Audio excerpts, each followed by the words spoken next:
Bonjour les amis, c'est Kelly et aujourd'hui on se retrouve pour la première vidéo de l'année. Une vidéo que j'avais trop hâte de vous faire parce qu'aujourd'hui nous allons créer notre vision board pour l'année 2020. Si vous ne savez pas ce que c'est qu'une vision board ou une dream board, c'est une pancarte sur laquelle on colle les images de tout ce qu'on veut attirer dans notre vie. Et là, vous l'aurez compris, on parle de l'année à venir. La dream board permet de poser ses intentions et d'avoir une idée claire de ce qu'on veut manifester dans notre vie. Et franchement, je sais que ça peut faire genre projet vaudou, bizarre, truc qui marche pas, mais ça marche. J'en ai fait plein dans ma vie et je me suis rendu compte qu'à chaque fois, elles se sont réalisées.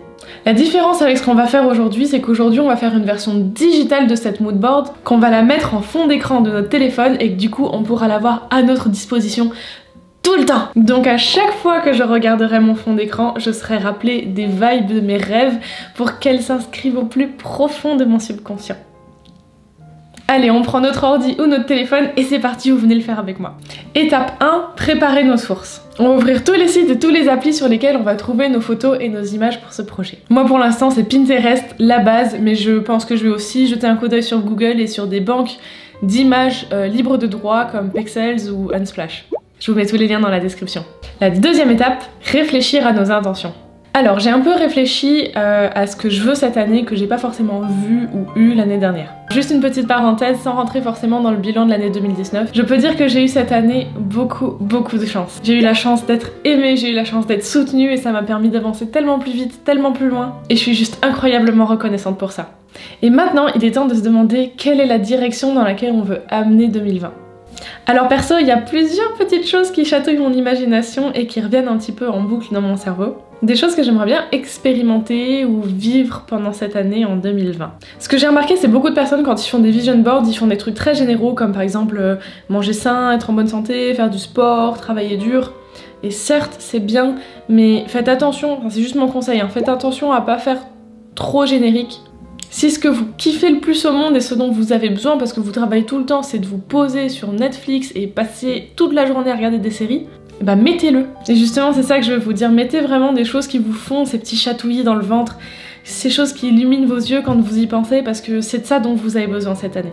Nos besoins c'est vraiment ce qui nous est le plus propre et le plus personnel, donc passez du temps à réfléchir à ce qui vous remplit de joie et ce qui fait que ça vous donne la pêche. Pensez aux choses qui vous rendent vraiment heureux ou heureuse à l'intérieur. Alors moi, comme je vous l'ai dit, il y a plusieurs petites choses qui chatouillent mon imagination.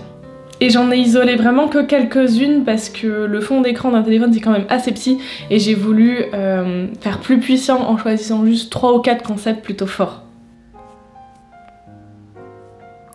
La première chose, la plus importante, c'est un groupe d'amis proches.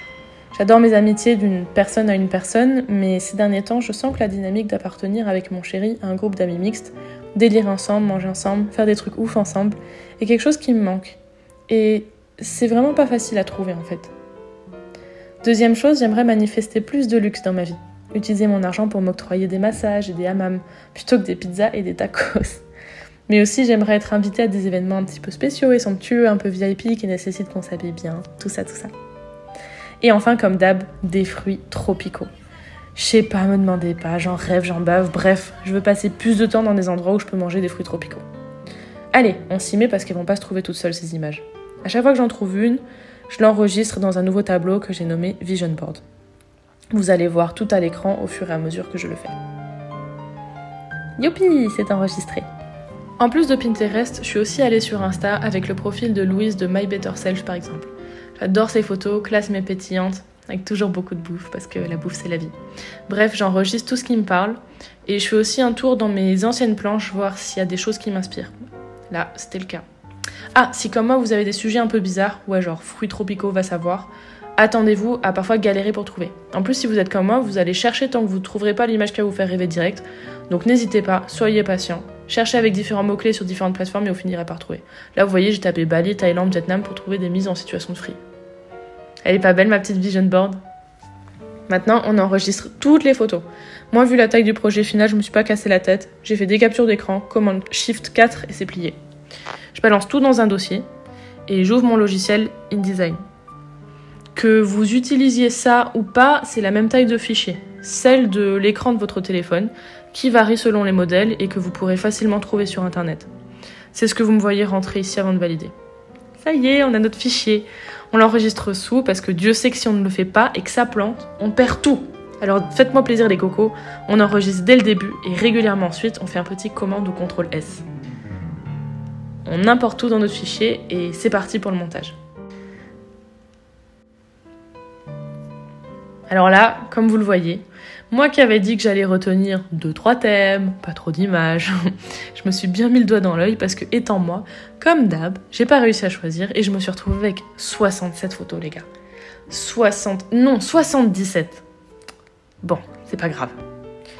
Donc là, le plus important, c'est de toutes les mettre plus ou moins à la même taille. Et ce que je fais aussi, c'est de les regrouper par thème. Donc j'ai un thème amis, j'ai mon thème bouffe, comme vous allez le voir là. J'ai mon thème fruits tropicaux, mon thème un peu fashion, un peu influenceuse, un peu VIP. Oui, c'est vénal, hein. Bref, j'ai aussi fait un thème un petit peu voyage avec une photo de Singapour parce que j'adore et j'ai trop envie d'y retourner. Et là, le petit thème freelance parce que comme vous le savez, mon rêve c'est de pouvoir bosser de chez moi et potentiellement de partout. Oh, et puis un petit peu d'esthétique néon cyberpunk parce que voilà, c'est juste trop beau et il m'en fallait dans ma life. Comme vous le voyez, je suis en train de commencer à trier. Donc supprimer les photos qui me parlent le moins, simplement. Pour ça, je fais un petit peu à la Marie Kondo. Je regarde ce qui me spark le plus de joie. Si c'est un petit peu difficile, je fixe le sujet de mon hésitation pendant de longues minutes. Ou bien je passe à un autre choix en attendant de revenir dessus plus tard. Et le moment qu'on attend le plus, ou qu'on appréhende le plus si on est un être anxieux et maladivement perfectionniste comme moi, l'assemblage final. Et comme je peux jamais me contenter de ce que j'ai fait, j'ai décidé de rajouter une dernière image, pour faire bonne mesure bien évidemment. N'est-ce pas? Et c'est là que je me dis que j'ai quand même trop d'images et que j'arriverai jamais à tout caler sur mon fond d'écran de téléphone sans que ça soit petit et invisible. Vous me voyez hésiter à l'écran. Donc j'hésite un moment, qui me semble être une éternité. Je rebouge un ou deux trucs sans grande conviction et finalement je trouve une solution en mode pansement licorne quoi. Je vais enregistrer ce fichier tel quel, puis je vais l'enregistrer soit à nouveau. Mon plan, c'est de me dire qu'avec la première version, avec toutes ces photos, je pourrais me faire un fond d'écran pour mon ordi. Bim, ma peur d'avancer est résolue par un fichier supplémentaire qui prend de la place sur mon ordi et dont je ne me resservirai probablement jamais. C'est pas grave. J'assemble.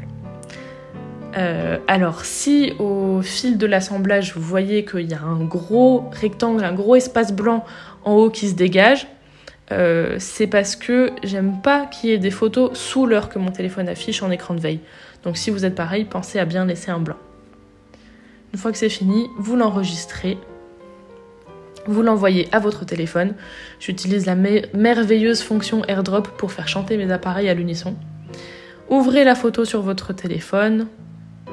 Une fois que c'est ouvert, on enregistre en fond d'écran, écran verrouillé, on ajuste un petit peu.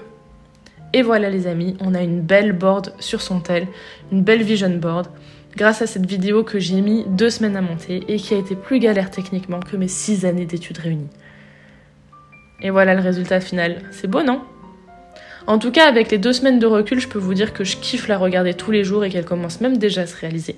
Si, c'est vrai. Allez, je vous fais des très gros bisous d'amour et je vous dis à très bientôt pour une prochaine vidéo. Ciao!